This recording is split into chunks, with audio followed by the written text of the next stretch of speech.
Well, welcome to today. We're talking with Milind Kopikare, right? Is it Kopikare? Yeah, Okay, Kopikare. Kopikare. Oh, see, I knew I would overpronounce the end of it.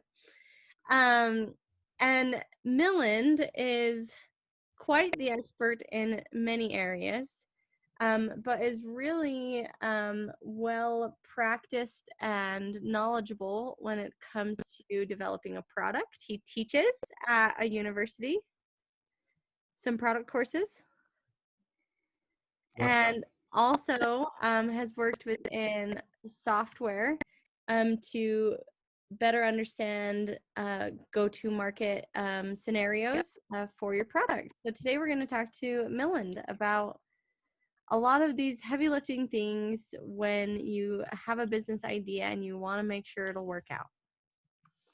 Yep. Awesome. Thanks, Casey. Yeah, you're Good to be welcome. here. I don't know if you want to add anything in there. I apologize for mispronouncing your name. No. You did just fine. I happy to be of help to the listeners. Thanks for giving me the opportunity to be on the podcast. I have, as Casey mentioned, experience in helping build products. So that's what I'm passionate about as well. Writing a book on the same. I teach on this topic of product management and how to get products to market at the University of Utah and at BYU. And I am currently president of Great Learning, where we are also helping the world upskill themselves for the jobs of the future. A lot of product-oriented jobs. There's also a lot of product management, product thinking there on what we're doing. So happy to talk about that as well, on how we are designing products to transform education. Prior to that, I had worked at Qualtrics, where I was heading their core XM platform products. And before that, had spent some time at McKinsey and at Google, again, doing much of the same, which was, just building great products. Yeah. It's awesome because I bet right now, with something like not just COVID and not just an economic downturn, but like the extent to which things have really impacted our market, come a lot of problems. And I'm sure everybody either has an idea or wants to have an idea. But what's the difference between having an idea and having maybe the right idea? Yeah, I think I see this a lot of times, pretty much all the time, where we all have ideas. We all have, they all are, we are all reasonable people. We all have a lot of experience to bank on, and all the ideas are good. But I think the biggest problem I see is around having an idea, having your idea versus having an idea that aligns with the needs of the market. What that translates to in product management speak, or in more management speak, is having an idea that has a product market fit. And it's this precisely this that differentiates having a idea from having a good idea that the market needs, that's aligned with the needs of the market, and that can you can also do use it to scale up a product and make it successful. Well, so you're talking about the market like it's this creature, but it's kind of,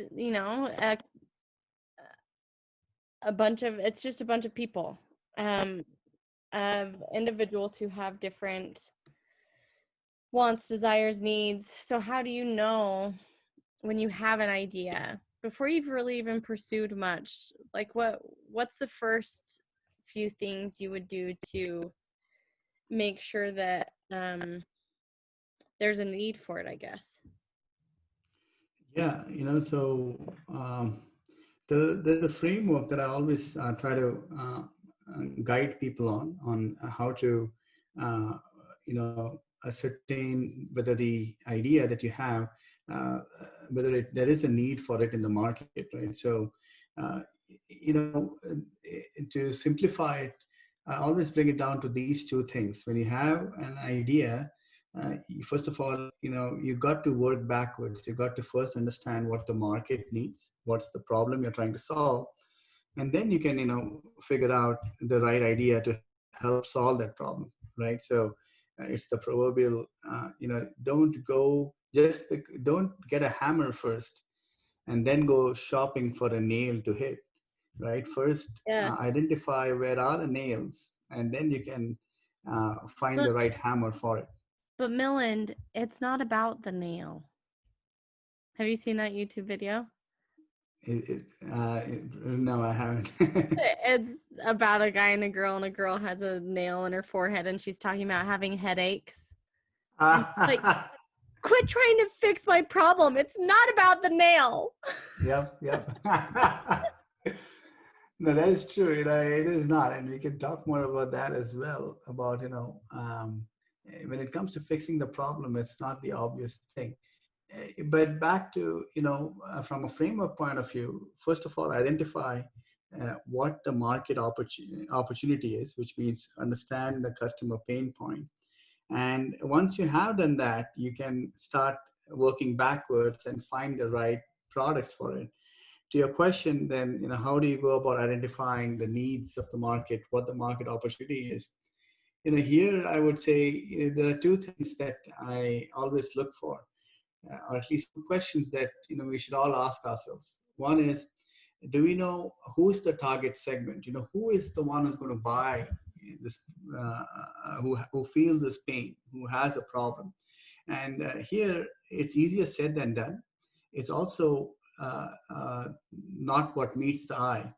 It's not very obvious who your target segment is. On one end of the spectrum, people often make the mistake of saying the whole world is my target Yeah. segment. So And we've talked uh, about the danger that comes with that. yeah, and make no mistake. Even people might say, "Hey, look at the iPhone. That's a product, and that meets the needs of the whole market." But even there, and I have some experience when my team and I we built the first wireless chip that went into the iPhone 1. I've seen firsthand that even for the iPhone there was a target segment. Of course, today it's very different. They have done a phenomenal job of increasing their market share. But even someone like Apple had to start with a niche segment. You always have to start with a niche segment. And the first question to ask ourselves in this framework is, do we know who that niche segment is? Who is a target market? And what's the problem they have? But the second thing that comes with it is, do you know what's their unmet need, right? So first of all, there's a big difference between wants and needs. The famous statement by Ford goes that if I ask people what they want, they would all say, we want more horses, right, to drive a carriage back then when there were no Yeah. cars. But that's where he was able to translate that want to a need. The need is, I want to go from point A to point B as fast as possible, right? It's very hard for anyone to articulate the need. It's very easy for them to say what I want. Well, I think And part of that could be that you start to say it based on the constructs of your reality. And you don't think outside of what you know, in terms of like the solutions that are already offered, right? And so sometimes yep, you have to figure out, you have to help them dig deeper into like what, to your point, like what or Clayton Christensen talks about what the job to be done is. yep, And I love the example of Ford. Like, I need to get yep. from point A to point B, but it can be really difficult for someone to articulate that idea. Yep, no, absolutely. And there are many reasons for that. People have a lot of biases Uh-huh. when they are thinking about what they need. They also are often, there's this status quo bias around it. Look, whatever's working is fine, and let me try to work within those boundaries, with those blinders on. So often people are not the best at judging what's possible, but that's the job of you as the product, as the head of product, the product manager, the CEO of a company. You have a certain vision. You can see beyond others. What you are looking for is being able to understand the pain points that customers have. Once you know that, you as a technologist or as a product guy or somebody who has spent years in a certain domain, know how to build the right tools, know how to build that hammer, right? Once you understand what is it that needs hammering. Um, but the key is, again, back to, how do you go about identifying a market opportunity? It comes down to these two basic questions. Do you know who your target market is? And secondly, do you know what is their unmet need?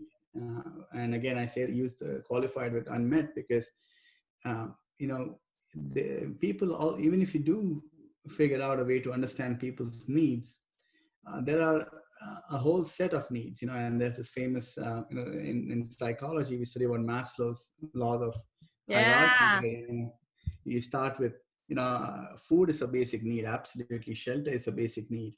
And then you go up that pyramid, and there are other needs. Eventually, you have this need for self actualization, the need for needing human empathy from others, that need for feeling important, and there's this whole spectrum of needs, and it's important to know what are the unmet needs, because there are needs that are being met very well by the market. So there was a time when the iPhone came out, when there was a huge unmet need for being able to access the internet easily on my phone, and they solved that problem very well. Now, if you were to build that unmet, it's still a need to access the internet over the phone. However, it has been met very well, right? So now, if you were to come out with a product that does that, you'd have a hard time competing with someone like the iPhone, because those needs have been met well. What Yeah. you need to identify, though, is that there are still many needs that may not be obvious, but are still out there that are not Right. being met. I think you And can. new needs have come up, and that's where you can play a role and build the right product. Yeah, and I think even to layer on top of that is maybe this idea of pain awareness that I've seen often in like a pyramid, where Mm-hmm. at the bottom people are completely unaware of their pain. In the middle, they're aware, they're problem aware, and at the top they're solution aware. And you think Mm-hmm. of like an idea you're bringing, or a need you're trying to solve. Um, it could be seen, and I'd love your thoughts on this, that if there's a possibility to be solution aware, that maybe there isn't an unmet need, or if you still want to argue that there is, that you're delivering on it differently. I mean, you look at, there are always so many options of, like, one of the first things that comes to mind are like health or medical spas, or fitness classes, like Mm-hmm. a need is to exercise our bodies, or get out of the house maybe. Mm-hmm. But like, in terms of awareness and opportunity there, it could be a matter of, do they know that this is a style in which you can solve this unmet need? I don't know. I'm kind of riffing here, so I'd love your thoughts. Yeah, so I feel that there's always an opportunity to address an unmet need. And coming back to that Maslow's laws, yes, going to the gym. There are many gyms out there. Since you used that example, there is a need there around being able to get a better physique, and get stronger. But and you can argue that, well, isn't that a need that's met already? So what is missing? How do I compete with all the other gyms? Mm-hmm. and and here's where you need to dig deeper, because now um, there are the needs that are often that are being met on the surface, but uh, often the best products are meeting a need that is nothing to do with it being it's satisfying a certain function. So it's nothing to do with me being able to lift a few weights, or me being able to burn a few calories, or I being able to get a six pack. right? What they may not be telling you is, so something I also instruct my students is about how do you go about identifying this unmet need. Yeah. And there's an art to that where you ask the right questions, and the questions are nothing to do with the product that you want to sell. So the questions are nothing to do with, tell me what will make a better gym. Tell me, would you prefer a Bowflex equipment and stuff, just a good old Oh, dumbbell, oh, right? Bowflex. Because Taking the what's strap. happening is, yeah, because at that point it's similar to Ford asking them, tell me what would you need uh, Yeah. to be better, right, to buy Okay. my So what? product. And they would say more horses, just like how here they might say, well, put some more dumbbells Yeah. in my gym. uh, Often the need that they may not be saying are the ones that you need to figure out by just asking them questions which are more about their life. So, help describe to me a day in your life, right? So in the case of a gym, well, what happened before that? What happens after that, right? So you might be a mom who's juggling getting to work, having a kids in daycare, and in the midst of all that, you're also trying to get a decent workout. You might be someone who feels important, has a big network on, say, Facebook, and all of your other friends are increasingly putting their pictures of their beach ready body, getting it ready for the summer, and you feel the need to keep up. You might there might be a certain need around, you just want to look good, and you just want to get ready for a big event that's coming up in your life, right? So there are various needs that you wouldn't typically tell, but that is always at the back of your mind, right? And then when you try to just understand people's lives, and then ask, just keep asking why, so the typical question would go around, tell me something about your life. What is the typical day in your life, right? Where do you spend most of your time? And you would say, well, I spend a lot of my time on traffic. Okay, and then what happens after that? Well, then I drop my kid at the daycare. And then what happens after that? Well, then, I have to again cross the bridge, and that takes forever. And then I get to my work, right? Okay, and then what happens there? And well, there, I barely have any time. Is there any free time? Well, I get some time during the lunch break. All right, so now you're making progress, because you know that this person is very hassled, has barely any time, is trying to juggle a lot of things. And you're also getting a sense for where are those slots where they get a time to take a breath, get a time to reflect on themselves, get a time to invest in themselves, right? So maybe here the idea is not about getting more dumbbells into the gym, but instead working with corporates to get a room on one of their floors, and rent out that space and have a gym there, right?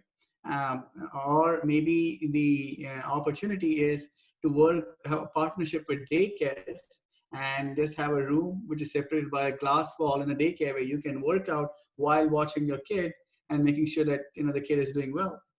So or maybe there's an opportunity, if the idea here is that, look, what I really want to do is be able to get in shape for a certain event.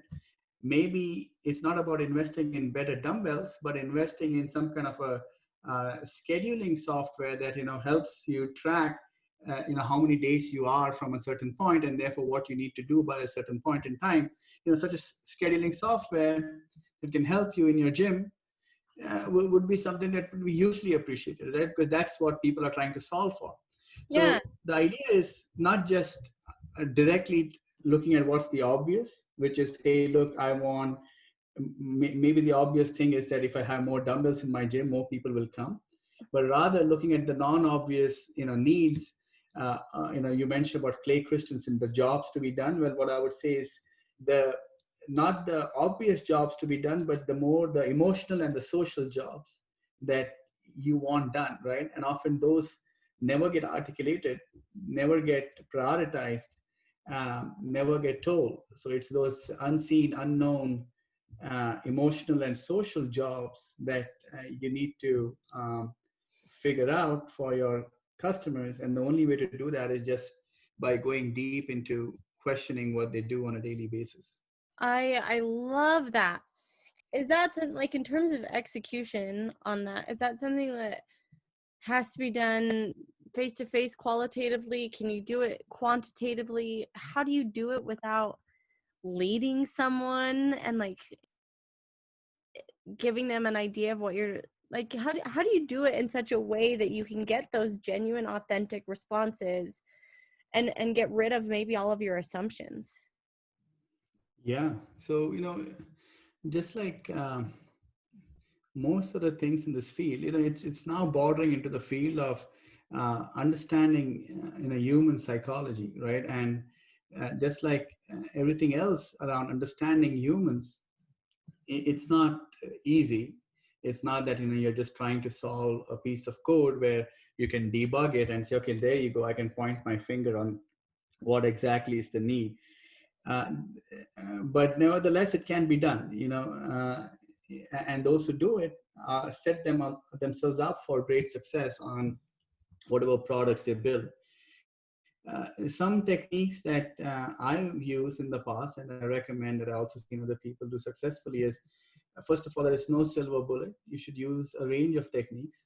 The very first one is absolutely, just talking to your customers, getting out there, uh, and being able to be that fly on the wall as much as possible and just observe the world around you, right? And that's When in sorry, that go ahead. sense, like when you talk about your customers and let's say you just have this idea, but to your point, you're trying to like, okay, I'll dial back and try and find this unmet need before I build this thing off of all these assumptions and this passion that I have, and I put blinders on myself unintentionally.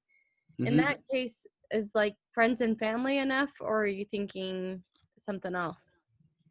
No, that goes back to the first part of the framework, which is, your target customer. So, friends and family shouldn't be the ones who should determine, unless they are your target customer, right?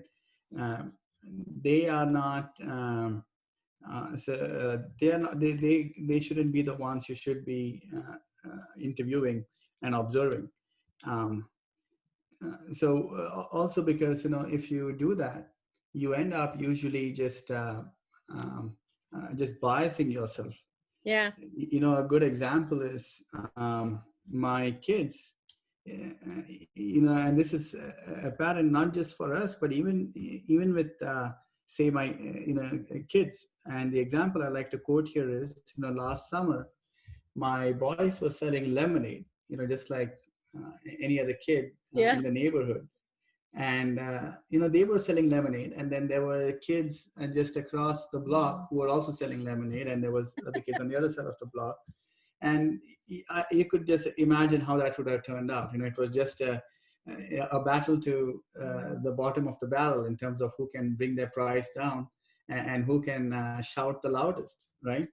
uh, and that is, but that's also, as funny as it sounds, more often than not in our businesses, a lot of us are running a business or part of a small business or a large business. You will find, if you think about it very carefully, that we are all those kids on the block who are trying to sell a product like lemonade, a highly commoditized product with very little differentiation to show. And at that point, it just becomes a game of, who can shout the loudest, aka who can spend the most money in marketing, Yeah. and or who can price the lowest. Both of them are losing games.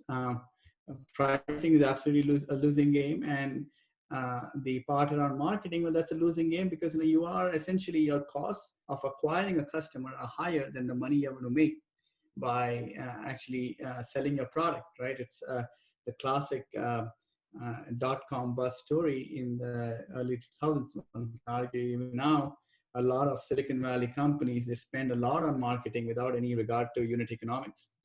The reason I give the story is that what we did, what my kids and I did was we said, well, it's important to understand who our target customer is. And, they of course looked at me and said, Dad, don't go into one of your long lectures here again. You can save that for your students at the university. Because we all know who my target segment is. And I said, all right, who is your target segment? And I said, well, it's lemonade. How difficult can that get? It's kids. It's kids who are, who want to buy lemonade from us. John had dropped by and Sally had come over and they bought our lemonade and they said they liked it. And then I asked, so who are John and Sally? Oh, they are our good friends from class, right? Well, of course they will buy your lemonade because you guys are friends, but you're not selling it to friends and family. Let's be clear. They might be a target market, but you got to figure it out. And sure enough, what we did was we did spend some time trying to identify it. Wait, you really did this with your kids? I kid you not, we did. Oh my In God. fact, to the extent, those small cups at Costco, which you get as samples where they put some drink and you sip on that. I literally made them. We got those cups and we tried different kinds of drinks. And we literally went door to door knocking and saying, hey, would you like a sample of a free drink? Why? Because you're trying to find a product market fit for a lemonade stand. Right? And everybody looked at us weird, but they said, all right, we just humor them and they would give us feedback. But it was important because, all these techniques, these surveying techniques, just talking to people, eventually what we did realize was, we realized a few things. One was, of course, the drink. It ended up people liked the idea of, a lot of people were, liked the idea of a milkshake kind of a drink instead of just pure lemonade. Because that was a good summer drink, and I think people liked it. Felt that it was more nutritious. But even within that, people liked the idea of coconut milk. I guess a lot of people are lactose intolerant, and there's this whole movement towards coconut-based milk. It's supposed to be healthier. Be what it may, in our neighborhood, there were a lot of people who were health conscious, and they liked the idea of. So eventually, the drink we settled down on was a mango coconut milkshake. And we also had lemonade, but we had this as our main product. But what was also interesting was who was our target customer. It wasn't kids. People might say, all right, we get it. So I know where you're getting at. It's probably parents. So it wasn't even parents. It was, grandparents. It was, especially the grandmas. So what would happen is, and it was also a function of time. We noticed that it's on the weekends that either the kids would come to the grandparents' house or the grandparents would come visit the kids. And, the grandparents often wanted to, do something for their grandkids, wanted to splurge on them. Yeah, and they're going to do much to the disdain of parents. They would say, no, I want to, take the grandkids out. But the grandparents they couldn't go too far. They just could walk around in the neighborhood. And that was the target customer. They wanted to take a walk with the kids, wanted to show that they can, give their grandkids a good time.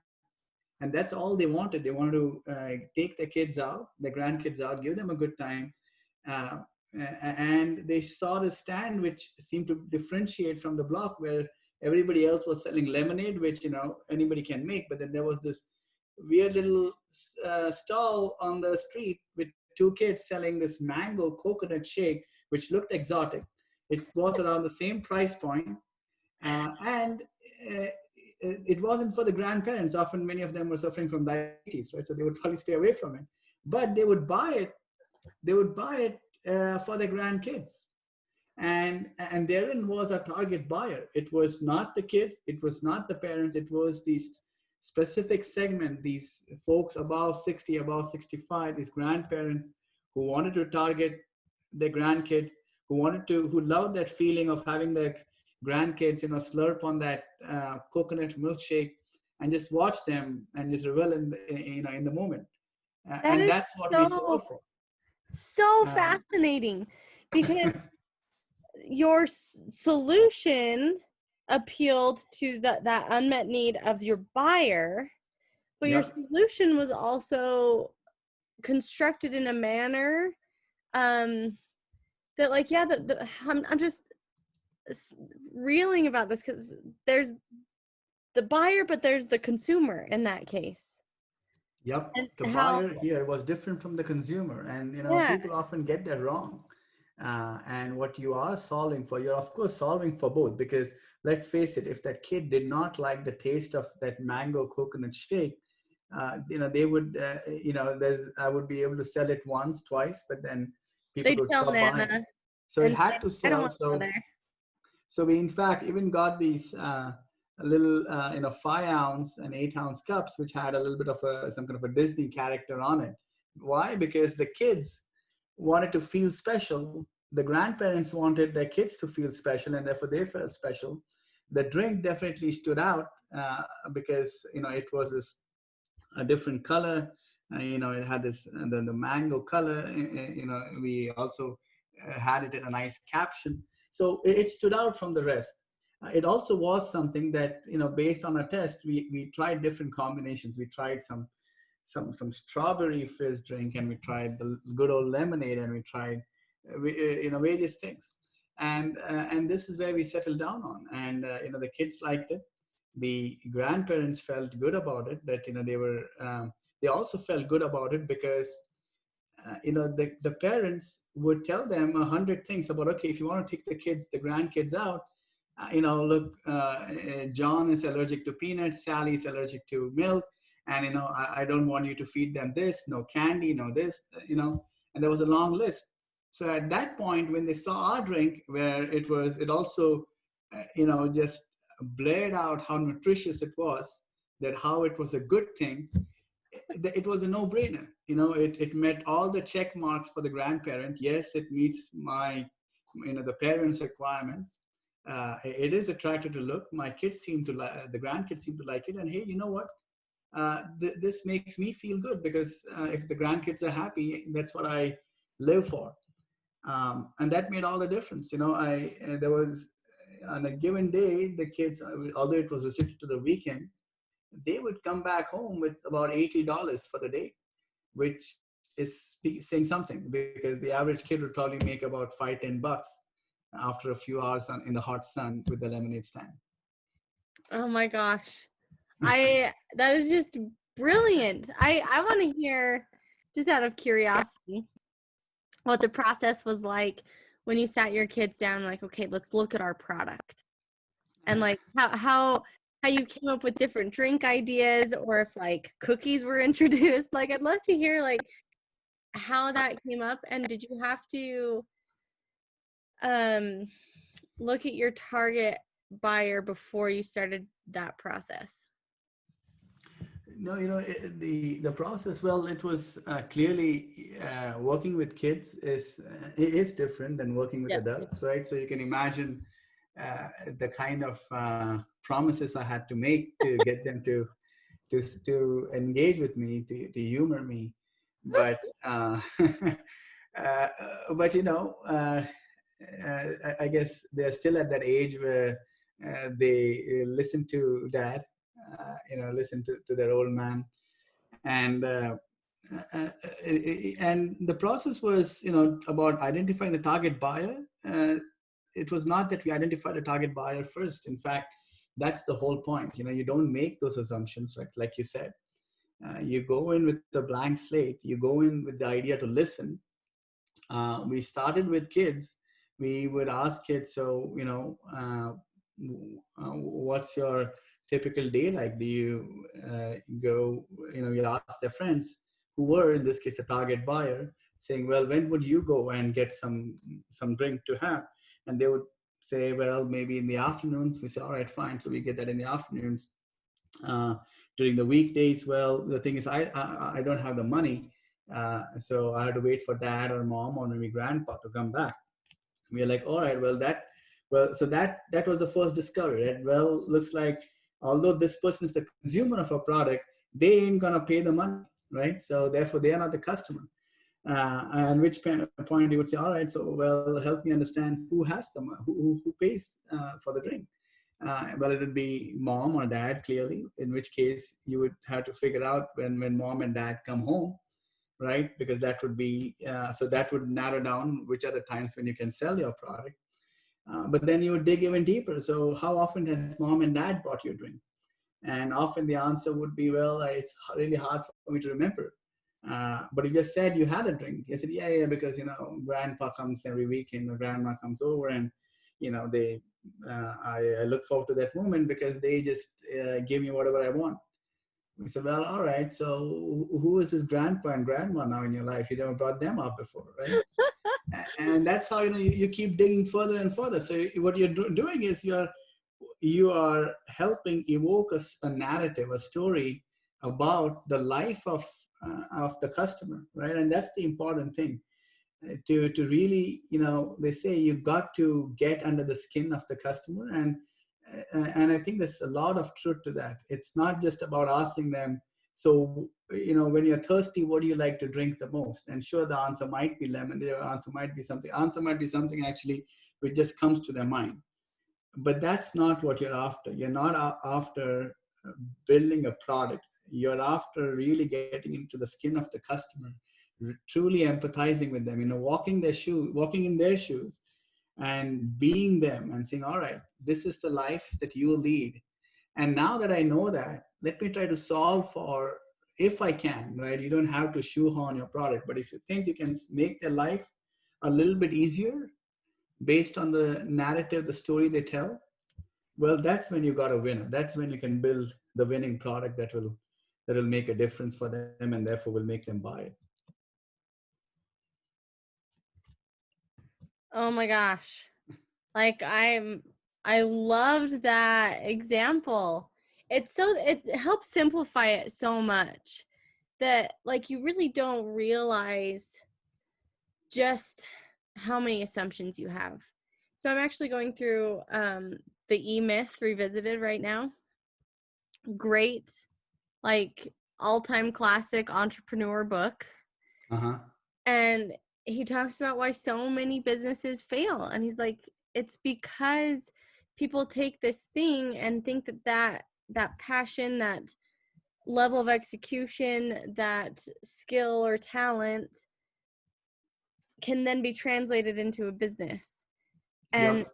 and don't realize everything that comes with that. Yep. And it, like, just to your point about a simple lemonade stand, how Yep. many assumptions were made in that process, and Yep. it's fascinating. No, that is true, and what is also fascinating is, although uh, I gave the example of a lemonade stand, and many might say, in fact, I bring this example when I teach my MBA class.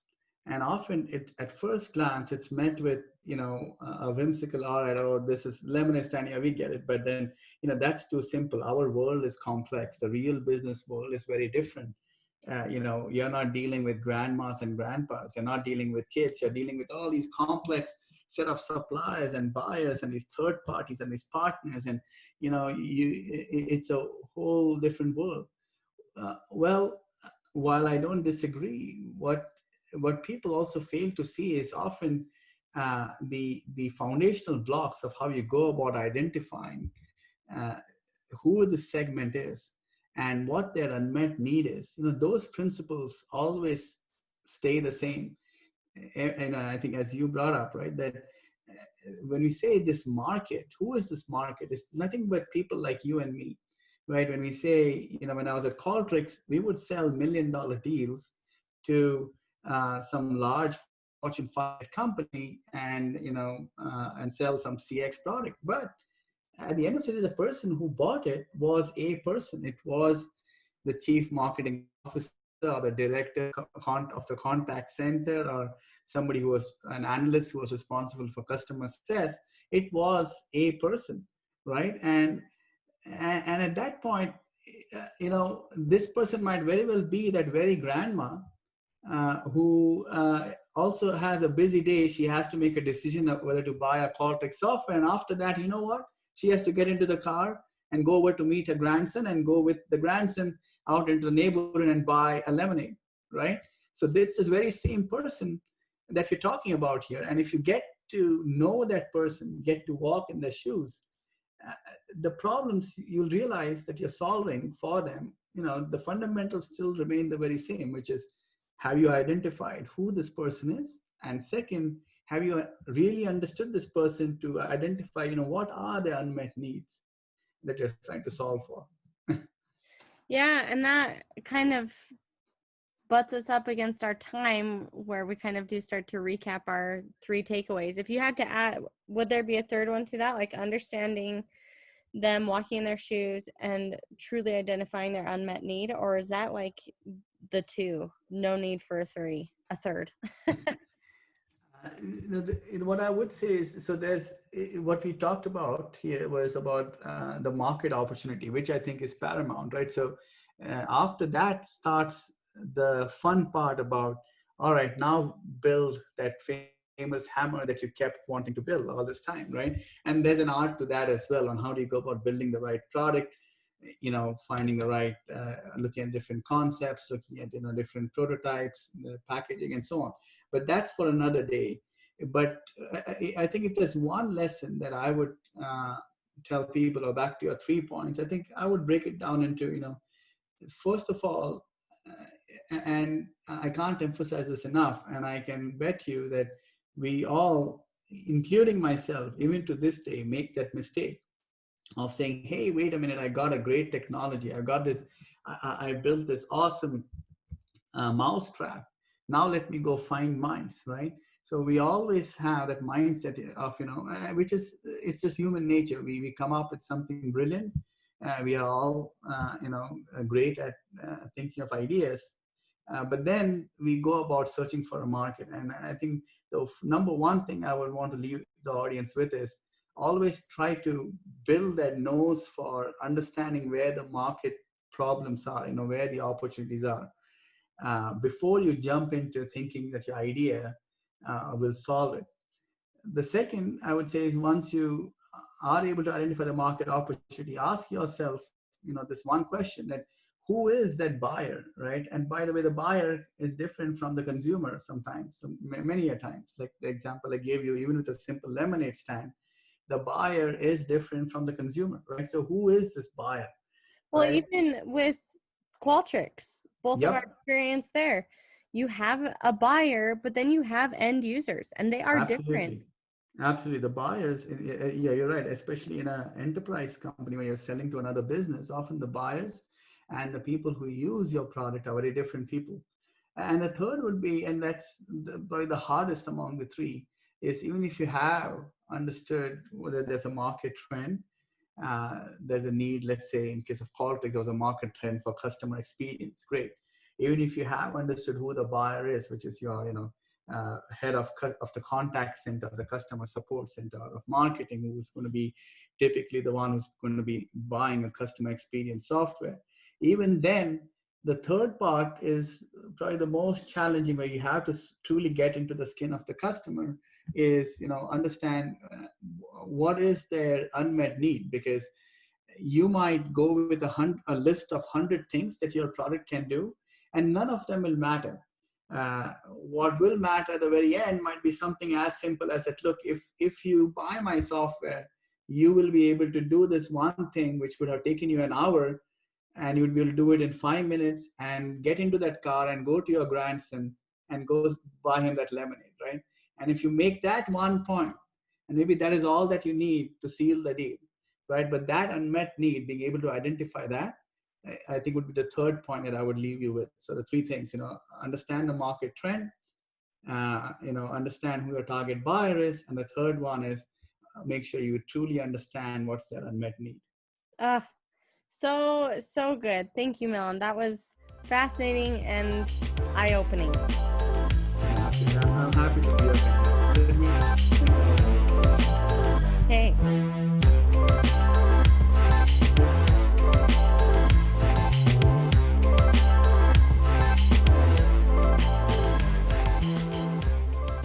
Thanks for listening to that episode of We've Connected. Make sure to hit subscribe down below so you get notified of any time we add a new episode. We'll catch you next time.